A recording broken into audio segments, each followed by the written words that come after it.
ಪ್ರತಿದಿನ ಕೇವಲ ಒಂದು ಕಾಳುಮೆಣಸನ್ನು ನಾವು ಬಳಸುವುದರಿಂದ ನಮ್ಮ ಆರೋಗ್ಯದ ಮೇಲೆ ಏನೇನು ಪರಿಣಾಮ ಬೀರುತ್ತೆ ಗೊತ್ತಾ?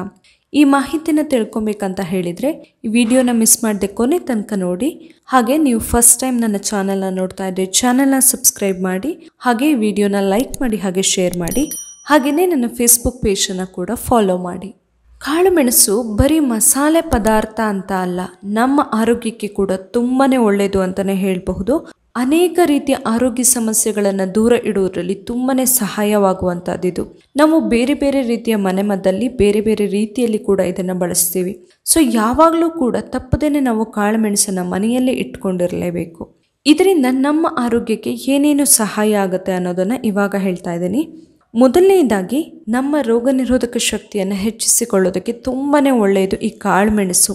ನಾವು ಯಾವುದೇ ರೀತಿಯ ಅಡುಗೆಯಲ್ಲಿ ಬಳಸಬಹುದು. ಪ್ರತಿನಿತ್ಯ ಯಾವುದಾದ್ರೂ ಅಡುಗೆ ಮಾಡುವಾಗ ಅದರಲ್ಲಿ ಬಳಸಿದ್ರೂ ಕೂಡ ಸಾಕಾಗುತ್ತೆ ನಮ್ಮ ರೋಗ ನಿರೋಧಕ ಶಕ್ತಿ ಹೆಚ್ಚಿಸೋದಕ್ಕೆ.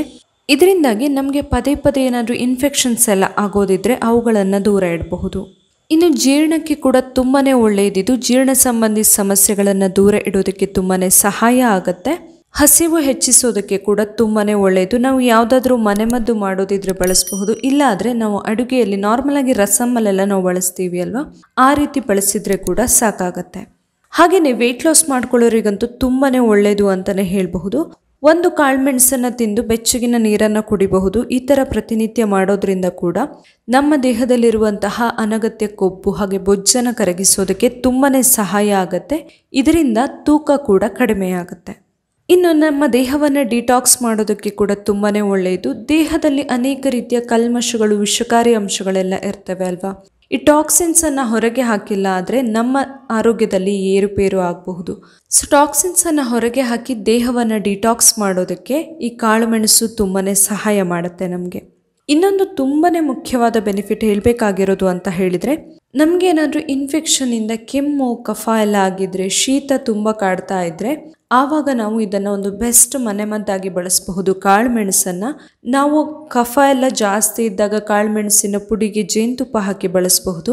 ಇನ್ನು ತುಂಬ ಕೆಮ್ಮಿದ್ರೆ ಕಾಳುಮೆಣಸಿನ ಪುಡಿ ಹಾಗೆಯೇ ಉಪ್ಪಿನ ಜೊತೆಯಲ್ಲಿ ಬಳಸಬಹುದು. ಇನ್ನು ಶೀತ ಎಲ್ಲ ಆದಾಗ ನಾವು ಯಾವುದೇ ರೀತಿಯ ಕಷಾಯ ಮಾಡೋದಿದ್ರು ಅದರಲ್ಲಿ ಕೂಡ ಬಳಸಬಹುದು. ಇದರಿಂದಾಗಿ ನಮ್ಮ ಕೆಮ್ಮು ಕಫ ಶೀತ ಎಲ್ಲವೂ ಕೂಡ ಬೇಗನೆ ಕಡಿಮೆ ಆಗೋದಕ್ಕೆ ಸಹಾಯ ಆಗುತ್ತೆ. ಅದೇ ರೀತಿಯಲ್ಲಿ ಯಾರು ಅಸ್ತಮಾ ಸಮಸ್ಯೆಯಿಂದ ಬಳಲ್ತಾ ಇರ್ತಾರೆ, ಶ್ವಾಸಕೋಶ ಸಂಬಂಧಿ ಸಮಸ್ಯೆಗಳು, ಉಸಿರಾಟ ಸಮಸ್ಯೆ ಕಾಡ್ತಾ ಇರುತ್ತೆ, ಅಂಥವರಿಗೆ ಕೂಡ ತುಂಬಾ ಒಳ್ಳೆಯದಿದು. ಯಾವುದೇ ರೀತಿಯ ಅಡುಗೆಯಲ್ಲಿ ಬಳಸಿದ್ರೂ ಕೂಡ ಸಾಕಾಗುತ್ತೆ. ಇನ್ನು ಹಲ್ಲು ನೋವಿನ ಸಮಸ್ಯೆ ಇದ್ದಾಗ ಕೂಡ ಈ ಕಾಳುಮೆಣಸನ್ನು ನಾವು ಬಳಸೋದು ತುಂಬಾ ಸಹಾಯ ಆಗುತ್ತೆ ಹಲ್ಲು ನೋವನ್ನು ಕಡಿಮೆ ಮಾಡ್ಕೊಳ್ಳೋದಕ್ಕೆ. ನಮಗೆ ಎಲ್ಲಿ ಹಲ್ಲು ನೋವಿದೆ ನಾವು ಒಂದು ಲವಂಗದ ಜೊತೆ ಒಂದು ಕಾಳುಮೆಣಸನ್ನು ಮಿಕ್ಸ್ ಮಾಡಿಕೊಂಡು ಜಜ್ಜಿ ಅದನ್ನು ನಾವು ಒಂದು ಪೇಸ್ಟ್ ಥರನೋ ಏನೋ ಮಾಡಿಕೊಂಡು ಆ ಹಲ್ಲು ಹತ್ರ ಹಚ್ಚೋದ್ರಿಂದ ಹಲ್ಲು ನೋವು ಬೇಗನೆ ಕಡಿಮೆ ಆಗೋದಕ್ಕೆ ಸಹಾಯ ಆಗುತ್ತೆ. ನೋಡಿದ್ರಲ್ಲ, ಕಾಳುಮೆಣಸು ನೋಡೋದಕ್ಕೆ ಎಷ್ಟು ಚಿಕ್ಕದಾಗಿದ್ರೂ ಕೂಡ ನಮ್ಮ ಆರೋಗ್ಯದ ಮೇಲೆ ಏನೇನು ಪರಿಣಾಮ ಬೀರುತ್ತೆ ಅಂತ ಹೇಳಿ. ಇವತ್ತಿನ ಈ ಮಾಹಿತಿ ನಿಮಗೆ ಇಷ್ಟ ಆಗಿದೆ, ನನ್ನ ಚಾನಲ್ನ ಸಬ್ಸ್ಕ್ರೈಬ್ ಮಾಡಿ, ಹಾಗೆ ವಿಡಿಯೋನ ಲೈಕ್ ಮಾಡಿ, ಹಾಗೆ ಶೇರ್ ಮಾಡಿ. ನಾಳೆ ಇನ್ನೊಂದು ಹೊಸ ವಿಡಿಯೋದೊಂದಿಗೆ ಮತ್ತೆ ಬರ್ತೀನಿ. Thank you.